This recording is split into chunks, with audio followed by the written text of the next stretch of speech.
सर्वांना ख्रिस्ताच्या पवित्र नावात सलाम. आजचं वचन आहे प्रेषितांची कृत्ये 12वा अध्याय आणि 5वं वचन.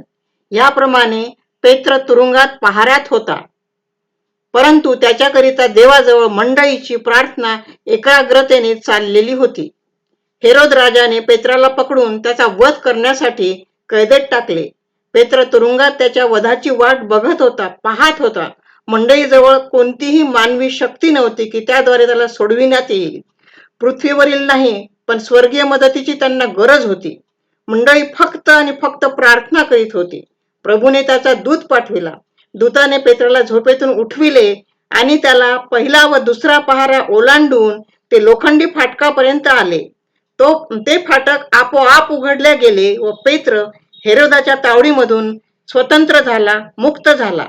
तुमच्या जीवनातही प्रियांनो कदाचित लोखंडी दरवाजे असतील ज्यांनी तुमचे मार्ग अडकवून ठेवले असतील.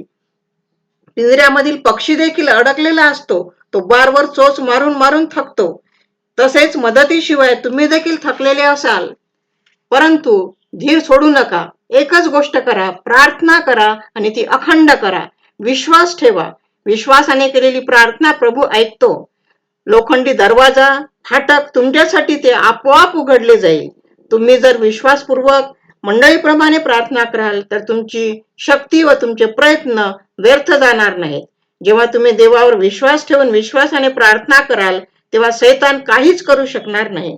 कधी कधी दबक्या हळू आवाजात व्यक्त केलेले दुःख देखील प्रार्थना ठरते आणि ती प्रार्थना देखील परमेश्वर नाकारित नाही, तर ऐकतो आणि प्रार्थनेचे उत्तर देतो.